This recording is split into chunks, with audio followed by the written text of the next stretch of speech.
The Republicans, whenever a Democrat's in power, they whine and cry about the deficit and you've got to slash, slash, slash. But every time a Republican comes into power and wants to cut taxes to create a huge deficit, shh.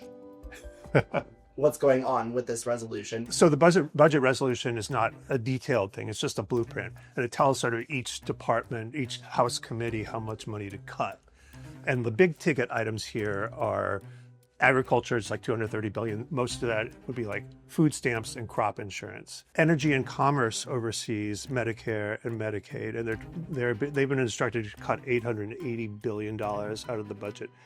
You can't cut that without basically cutting Medicaid. Medicaid is the biggest national health insurance program, serves like 70 million people with disabilities. It pays for nursing home care for indigent elders.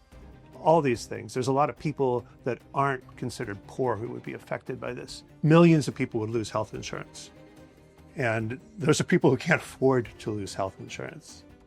So why cut this? Because they're trying to cut $2 trillion overall out of the budget to make room for up to $4.5 trillion in tax cuts. Even with all these cuts, you're going to end up with a budget that has a $2.8 trillion deficit. You know, the thing is, when you give a tax break, that is considered an expenditure. It's like spending money because it's money you're not getting.